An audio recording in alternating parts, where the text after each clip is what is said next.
आप कैसे देखेंगे यार? क्योंकि रोहित फर्स्ट इनिंग भाई 23 बना दिए 11 गेंदों पर। इससे पहले अगर आप देखेंगे तो यानी कि 23 इनका हाईएस्ट रहा है best against Bangladesh. Because inning अगर आप देखें तो ऑलमोस्ट 7 हो गई है, 7 इनिंग में हाईएस्ट सिर्फ 23 है, लेकिन वो जो 23 थे वो 23 भाई थे बड़े मजेदार। मैं यही सोच रहा था कि इंडिया ने मैच जीत लिया, लाइव शुरू हो गए 2 मिनट से ऊपर हो गया है, लेकिन मोनू चहल रोहित शर्मा पे क्यों नहीं आए? आ गए मोनू चहल रोहित शर्मा में, भाई साहब पीछे पड़ गए, हाथ हमारे धो के साथ लोग भी आ गए, लोगों की संख्या बढ़ गई धीरे-धीरे। हाथ पैर मुंह हाथ धो के सब पीछे पड़ गए रोहित शर्मा के। भाई अप्रोच देखो ना, पहली पारी में 11 में 23 किया बांग्लादेश का कारण बुमराह का स्पेल नहीं है, अश्विन की बॉलिंग नहीं है।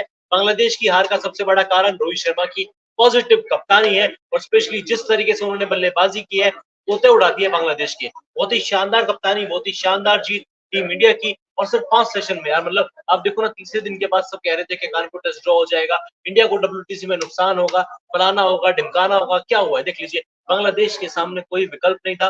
पाकिस्तान को हरा कर आए थे, 7वें आसमान पर थे, बहुत उड़ रहा था बांग्लादेश, लेकिन हकीकत सामने आ चुकी है। जो परफॉर्मेंस टीम इंडिया ने की है वो लंबे टाइम तक याद की जाएगी। बिल्कुल याद की जाएगी, क्योंकि देखिए एक तरफा जीत है, और भाई बांग्लादेश के पॉइंट ऑफ व्यू से देखा तो बांग्लादेश लड़ाई नहीं है, बांग्लादेश लड़ाई नहीं है। और जो एक खड़ा था उसका नाम था मोमिनुल हक फर्स्ट इनिंग में, और सेकंड इनिंग में तो भाई कोई भी बल्लेबाज टिक ही नहीं पाया। और कैसे टिकेगा, क्योंकि भारत के पास जो बॉलिंग की फौज है, जिसमें अश्विन अगर आप देखें भाई 3 विकेट उन्होंने झटके। इसके अलावा ग्राफिक्स के जरिए आपको बता रहे हैं कि 50 रन जरूर दिए, लेकिन 3 विकेट बड़े इंपॉर्टेंट थे और काफी क्रूशियल थे। और one man army Jasprit Bumrah, Bumrah जब चलते हैं तो भाई इनके आगे कोई नहीं टिक पाता है। आज भी 3 विकेट निकाल गया। हालांकि दूसरी पारी में तारीफ बनती है रविंद्र जडेजा की भी, जिन्होंने 14 गेंदों के अंदर 3 विकेट झटके मोनू। और जिस तरीके से पहली पारी में आखिरी बॉल पे आती है उन्होंने अपना 300वां विकेट पूरा किया था, 3000 रन 300 विकेट का डबल भी बना दिया है। सिर्फ तीसरे भारतीय खिलाड़ी बने हैं अश्विन के अलावा। जड्डू को भी कहीं ना कहीं क्रेडिट मिलना चाहिए। ओवर शेडो हो जाते हैं जडेजा हर बार बॉलिंग को लेके अपनी, यार अश्विन इतनी अच्छी बॉलिंग कर देते हैं, बुमराह इतने अच्छे विकेट चिटका देते हैं, जडेजा के बारे में कोई बात ही नहीं करता। लेकिन जड्डू ने इस बार दिखाया है कि यार मुझे आप ओवर शेडो मत करो, और मेरे नाम को लेकर जो आप इतने रूमर्स उड़ा रहे थे कि जड्डू खत्म हो गया, जड्डू की अब टीम इंडिया में जगह नहीं बनती, वनडे टीम में जगह नहीं बनती, क्यों नहीं बनती है भाई? ये तमाचा उन लोगों के मुंह पे। और ना सिर्फ जड्डू ने ये साबित किया, बल्कि ये भी साबित किया कि भाई 300 विकेट उन्होंने अचीवमेंट किए हैं इस टेस्ट मैच में। लेफ्ट आर्म फर्स्ट स्पिनर बने हैं, क्योंकि बिशन सिंह बेदी नाम था। उसके अलावा अगर देखा जाए तो उससे पहले सुनील जोशी भी थे। लेकिन ये जो लेफ्ट आर्म स्पिनर है, अगर पूरी दुनिया में देखोगे ना अखिल भाई आप, 2 ही ऐसे स्पिनर है, एक तो है रंगना हैरात, एक है डेनियल विटोरी। अब तीसरे स्पिनर ये बन गए हैं लेफ्ट आर्म, जिन्होंने 300 विकेट से ऊपर हो गए। शाकिब अल हसन को मैं मानता ही नहीं कुछ पता ही नहीं है। नहीं देखो, मैं क्योंकि वेरी फ्रैंक अच्छे प्लेयर है, लेकिन पिछले 4-5 सालों में जिस तरीके का उनका करियर रहा है ना, उतार चढ़ाव भरे रहे प्लेयर्स के साथ उनका। जिस तरीके से बॉन्डिंग सामने आए, मतलब गाली गलौज करना, डिसरेस्पेक्टफुल जिस तरीके से बिहेवियर किया, उन्होंने अपनी रेस्पेक्ट कहीं ना कहीं खो दी है। खैर अब मोस्ट लाइकली उन्होंने अपना शायद आखिरी मैच खेल लिया है, बांग्लादेश के खिलाफ खेलेंगे नहीं खेलेंगे वो वक्त बताएगा। लेकिन शायद शाकिब का खत्म हो चुका है करियर, T20 अपना आखिरी खेल ही चुके थे, वनडे खेलते हुए नजर आएंगे। तो शायद Bumrah player of the match किसको मिलेगा? 2 कंटेंडर है, एक यशस्वी जायसवाल जिन्होंने 72 फर्स्ट इनिंग बनाए थे और सेकंड इनिंग में बड़ा अच्छा खेले वो।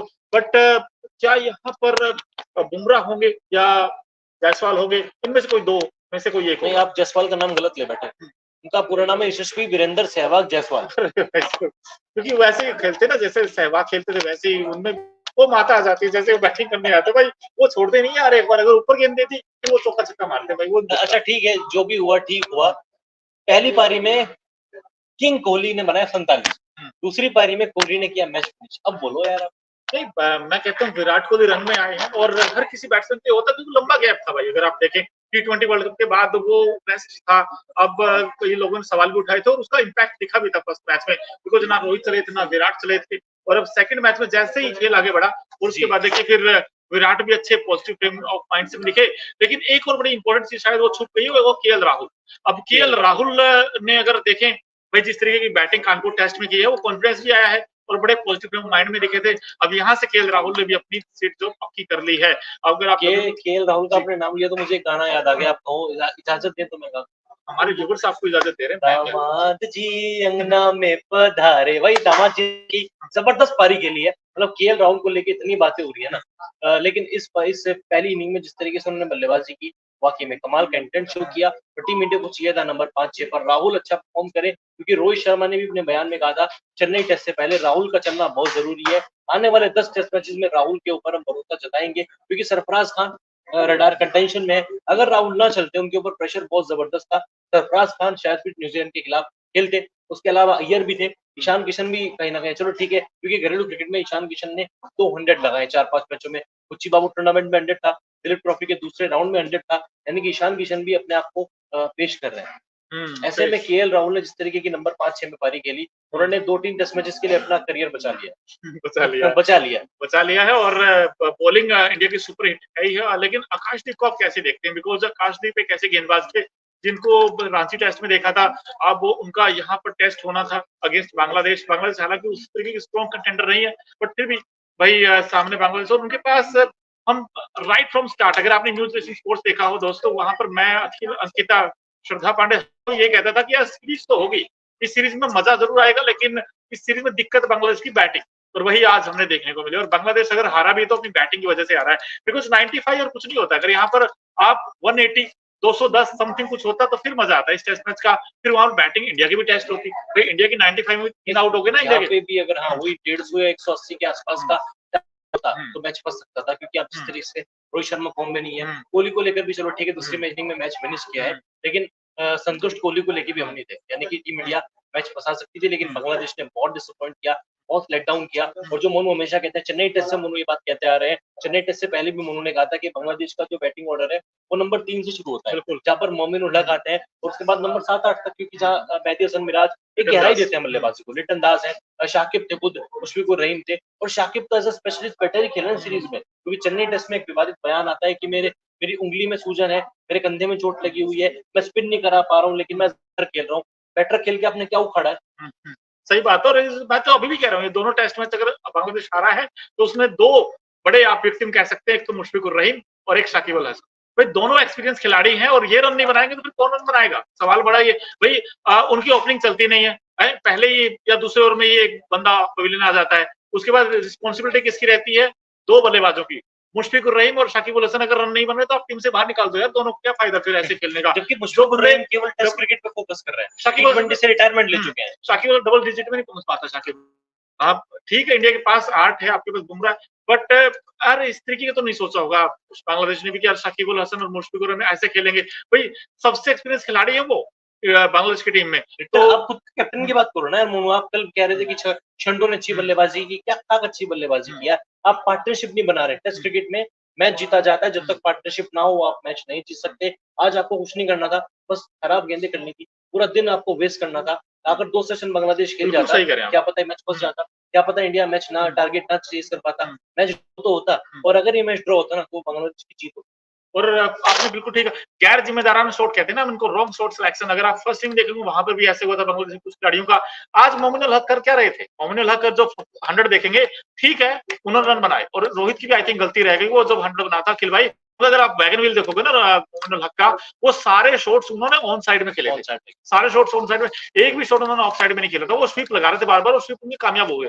लेकिन रोहित ने ना तो लेग स्वीप लगाई है, ना फिर फोर्स पे कोई खिलाड़ी लगाया, हमने वो रन लीक कर दिया। ठीक है, सेकंड इनिंग में जैसे ही लेग स्लिप लगाई और वही स्वीप मारने गए अश्विन के, कहती है राहुल ने कैच पकड़ लिया। अगर ये काम पहले कर देते तो ये नहीं जाता। वो यार अपनी गलतियों से सीखते नहीं है प्लेयर्स। सीखते नहीं है। लेकिन इंडिया अब क्या सीखेगा इस सीरीज में? अगर आप देखें अखिल भाई, क्या क्या वो पॉजिटिव रहे इंडिया के लिए? नंबर 1 चीज, नंबर 2 चीज, WTC फाइनल कितने नजदीक आए हम लोग। सबसे बड़ा टेक अवे, जो सबसे बड़ा पॉजिटिव हमारे लिए रहा है, वो आकाशदीप, क्योंकि आकाशदीप को लेकर इतनी बातें नहीं हो रही थी। रांची टेस्ट में खेले थे, अब ठीक है सीरीज में खेलेंगे, तो मुझे अच्छा लगा कि बीसीसीआई ने अपने प्लेयर को साइडलाइन नहीं किया, इग्नोर नहीं किया, सीरीज के लिए भी मौका दिया है। लेकिन चेन्नई टेस्ट में मोनू आप भी इस बात से अग्री करोगे, मैं तो खैर बोल ही रहा हूँ, कुलदीप यादव कहीं ना कहीं थे, और बात भी उनको लेकर होती है, जो हेल्दी डिबेट था, अक्षर या कुलदीप। आकाशदीप के बारे में कोई बात नहीं कर रहा था, कोई बात नहीं करता, लेकिन उन्होंने पहले मैच 2 विकेट लिए, 2-3 विकेट लिए। इस मैच में उन्होंने कीमती समय पर आकर पहली पारी में बांग्लादेश के टॉप ऑर्डर को बिखेरा था। इस बंदे ने वाकई में बहुत बड़ा पॉजिटिव टीम इंडिया के लिए रहा है। शमी की कमी मुझे बिल्कुल नहीं खली। वर्ल्ड कप से बाद से अब तक शमी, 1 साल हो गया हमको वर्ल्ड कप हारे, मुझे शमी की कमी नहीं खली यार। नो डाउट वो चैंपियन बॉलर, और मैं चाहता हूँ कि ऑस्ट्रेलिया भी जाए, न्यूजीलैंड सीरीज भी खेले अगर फिट होते हैं तो। लेकिन आकाशदीप ने बहुत हद तक अपना टिकट ऑस्ट्रेलिया के लिए सिक्योर कर लिया है। दूसरा बड़ा टेक अवे पॉजिटिव ये रहा है कि यशस्वी जायसवाल जिस तरीके से तूफानी बल्लेबाजी बंदा कर रहा है, अपना नेचुरल क्रिकेट खेल रहा है। और ऋषभ पंत का कमबैक टेस्ट क्रिकेट का, मैं कहूंगा क्रिकेट की हिस्ट्री का सबसे बड़ा कमबैक है। बिल्कुल, ये 4-5 चीजें बताई, लेकिन मैं तो एक बात कहना चाहता था कि भाई हम कहते थे बैसबॉल बैसबॉल बैसबॉल, अब इंग्लैंड वाला बैसबॉल तो हमने फीका कर दिया, फेल कर दिया वो तो। अब इंग्लैंड जाएगा पाकिस्तान खेलने, अब पाकिस्तान में तो वो दूसरा लेकर आया कुछ नई चीज, तो वो तो फेल हो गया। लेकिन जो गोती बॉल, जो इंडिया के गौतम गंभीर इनफैक्ट दिख भी रहे हैं इस वक्त मैदान पर हैंडशेक करते हुए खिलाड़ियों से, भाई गोती बॉल अब स्टार्ट हो गया। गौतम गंभीर नई सोच लेकर आए, हम कह भी दे रहे कोच ऐसा होगा, ना बेसबॉल ना चेस बॉल, गोती बॉल आ गया इंडियन क्रिकेट में। और इनका इफेक्ट ये रहा कि इंटेंट का मतलब क्या होता है दोस्तों? इंटेंट का मतलब ये होता है कि एक सोच ऐसी हो, आपका एक विजन ऐसा हो जिसमें वो मैदान पर दिखे। और इंडिया का फर्स्ट में हमें दिखा, 3 साल बना दिए। अब सवाल ये है कि क्या यही विजन इंडिया का, यही अप्रोच इंडिया की क्या बॉर्डर गावस्कर ट्रॉफी में दिखेगी? भाई मैं तो यही पूछना चाहता हूँ, क्या डब्ल्यूटीसी फाइनल वाले दिन दिखेगी? मुझे अभी भी अच्छे से याद है, कल जब इंडिया बैटिंग कर रहा था, आपने मुझसे यही सवाल कहा था कि ये इंटेंट अगर इंडिया ने बीजीटी या फिर डब्ल्यूटीसी फाइनल अगर खेलते हैं वहां पे दिखा दिया तो इंडिया डेफिनेटली मैच जीत जाएगा। लेकिन वही चीज जब आपने कहा था, मेरी भी ऐसी छूट पड़ी थी, आप तो क्या रास्ते वो बोल ही रहे थे, क्योंकि ये इंटेंट हम विदेशी पिचेस पे दिखाते ही नहीं है। हालांकि रोहित शर्मा जिस तरीके की पारियां खेल रहे हैं, केएल राहुल ने जो कल बल्लेबाजी की, इस पूरी टीम में केवल 2 प्लेयर है, ऋषभ पंत और यशस्वी जायसवाल, जिनको लेके मुझे कोई डाउट नहीं है कि जैसा यहाँ खेलते हैं वैसे ही ऑस्ट्रेलिया में खेलेंगे, इंग्लैंड में खेलेंगे, इनको सेना कंट्रीज में खिला लो, ये ऐसे ही खेलेंगे, अपना नेचुरल गेम खेलेंगे, चेंज नहीं करेंगे। बाकी टीम को लेकर थोड़ा डाउट होता है। विराट कोहली, शुभमन गिल, रोहित शर्मा, इनफैक्ट केएल राहुल कब आउट हो जाए वो राम भरोसे है। लेकिन भाई मुझे डाउट नहीं है, क्योंकि ये नया इंडिया नहीं है, लगा बिल्कुल ना डाउट नहीं मुझे, बिकॉज इसलिए नहीं है क्योंकि आपके पास यशस्वी जायसवाल एक तूफानी बल्लेबाज है, ये ऋषभ पंत वो ऐसा एक्स फैक्टर है इस टीम के पास जो कभी भी आकर रन बना सकता है। और अगर आप देखें रोहित का खेलने का अंदाज बदल गया है, तो अब मुझे लगता है वो पुरानी सोच थी जिसमें कि पुजारा, अजिंक्य रहाणे, राहुल द्रविड़, मैं आई एम नॉट डिनाइल कि यार वो बहुत लेजेंड्स हैं, दोनों अच्छे प्लेयर अपने अपने एरा के, बट खेलने का अंदाज इंडिया को बदलना चाहिए था और ये सही समय बदला है। अब रिजल्ट भी तो देखिए, रिजल्ट भी तो आने लग गए। पहले क्या होता था, हम सिर्फ ड्रॉ करके आ जाते थे, उसमें अपनी जीत समझते थे, बट अब I think if I am not wrong, एक साउथ अफ्रीका ही बचता है, हम उनको हराया नहीं है, टेस्ट सीरीज थी। हाँ, वरना हमने सब कंट्रीज में टेस्ट सीरीज जीते। इसका नतीजा ये रहा कि ऋषभ पंत का जो वहां से 2021 में जब उन्होंने गावा में कैसे जीते आप? डिफेंस करते हुए नहीं जीते आप, अटैक करते हुए जीते। और उस अटैक की अब देखिए, यहाँ पर इंग्लैंड में आप सीरीज जीते, इंग्लैंड में इसलिए जीते क्योंकि आपने अटैक किया, 4-1 से आप सीरीज जीते। इंडिया में इनफैक्ट जब इंग्लैंड खेलने आते, इंग्लैंड से डरे हुए थे कि वो बैसबॉल खेलेगा, वो डरा देगा, ये कर देगा। हमने मैकुलम की सोच को ही बदल दिया, भाई तुम बैसबॉल क्या लेके आए, हमारे पास देखो जैसबॉल है, और यशस्वी जायसवाल ने सब तोड़ फोड़ कर दिया। और यही बस उम्मीद करते कि भारतीय टीम बस ऐसे